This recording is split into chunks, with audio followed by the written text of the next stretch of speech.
Well then, Gary, I'm not sure how this is going to work. I'm going to try and spit out some videos and then leave it over the weekend. Wimbledon is a place that, since I was a child, I've heard about.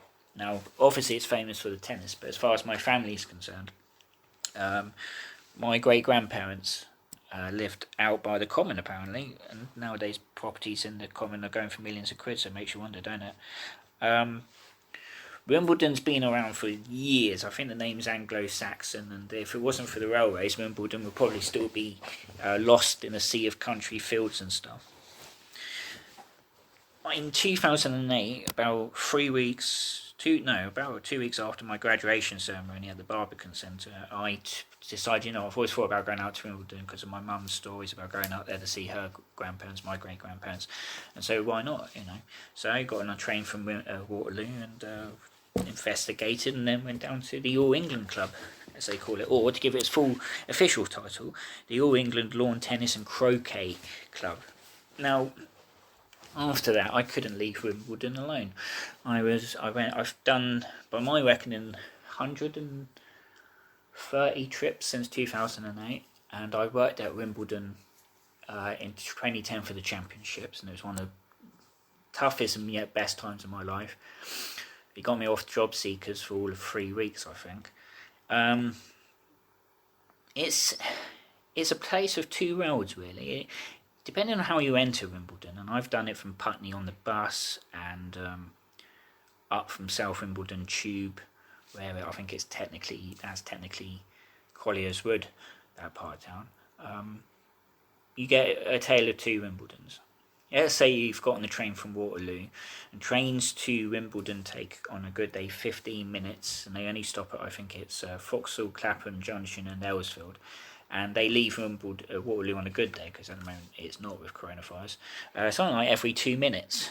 And they're not too, they go through Wimbledon, so there's other destinations they go to, like Chessington or whatever.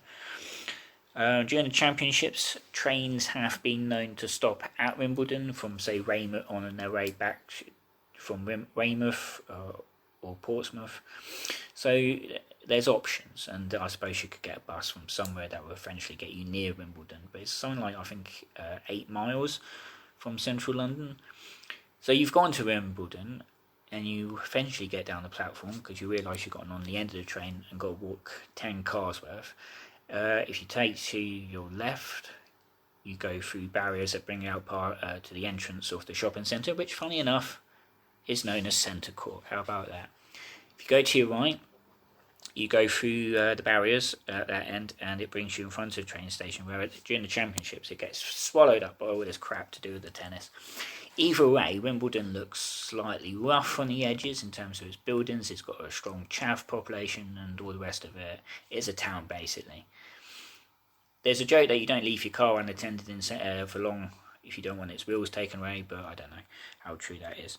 If you turn to your right, though, and you've got the energy for it, because it can be self-defeating sometimes, you walk down the road and up Wimbledon Hill Road past the girls' school. I think it's Wimbledon, just known as Wimbledon School, I think, or Wimbledon High. The hill can be quite punishing, as I say, self-defeating. Then you get to the top, and you're in Wimbledon Village. Smart, classy, niche shops. Yeah, I always go to the right. There's not really anything up to the left. I think the museum's there, but if you go down the high street, you reach on the end the Dog and Fox on your left, and that road will take you up towards the Common. If you go to your right, Church Road brings you all the way to the championships, or the grounds anyway, which are just inside Wimbledon's perimeter, because if you walk 5 minutes down from, say, the gates of number 1 court, you're in Wandsworth, technically. So the Common is one of the largest green spaces in Greater London. It's not the largest space. It's famous for the Wombles, of course. It's got a beautiful windmill that's preserved. It's where AFC Wimbledon had their trials, and it's classed as AFC Wimbledon's first stadium after the FA let the team relocate to Milton Keynes, and it's still a heinous thing. But remarkable thing about AFC Wimbledon is they were founded in 2004. They're now in League One. They are the most successful team in a way in terms of promotions of the 21st century. They're the first team created in the 21st century to reach the Football League. I mean, they've had no relegations in their history so far. They've been dicing with relegation in the past 3 seasons in League One. Last season was incredible. They were, I think, 3rd bottom, and they went on this one-off form. They got them out of it with 2 games spare. They always attract 4,000 people, so they've got the fan base. Anyway, the properties on the west side are quite expensive, and on the south side you've got the Cricket Billet, where a very fine pub is there. Nice place to watch the tennis if Andy Murray's made the final. Nice glass of pimps you can have on the green. So there's a lot to Wimbledon, but I've given up on it since the attack, because I was coming back from Wimbledon when I was attacked, and it's meant I can explore other parts of London, but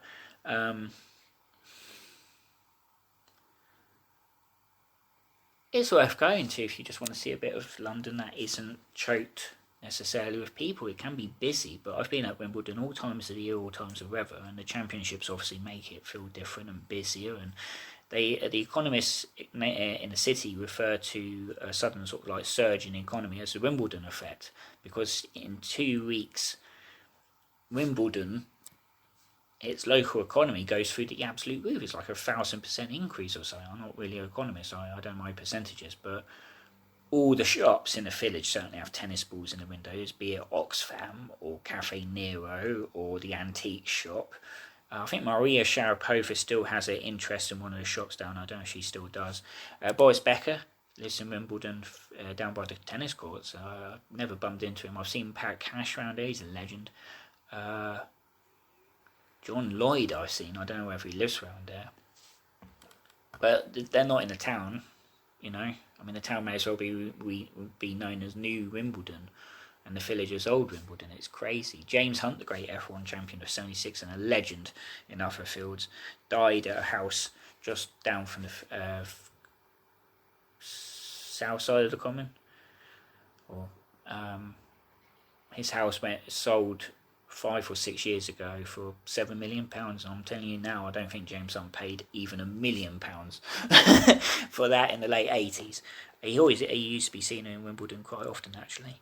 I think the woman he was going to marry worked in a cafe in Wimbledon, so he was not a local lad. I think he was from Surrey, well, deepest Surrey, because Wimbledon's classed as Surrey sometimes, but check it out if you can, especially during the championships, and maybe at Christmas, because Wimbledon for a few years now gets celebrities doing their panto. I think Pamela Anderson's done it there, Brian Blessed, the Hoff. Yeah, have a look if you can. As I say, the trains are fairly frequent. If not, depending where you are, the District line terminates on the Wimbledon, the Edgware branch. It terminates at Wimbledon. You can come, start at Edgware Road if you're coming out of Marylebone, say, or, if you can get onto the District line, period. If you're near the trams, they obviously start and finish at Wimbledon. If you're in Putney, I used to get the 493 bus, I think it is. No, the 93. Sorry, because the 493 is the other bus that goes through the village from Roehampton. But the 93 from Putney. So, yeah, I mean, Wimbledon's not in the sticks. Put it that way.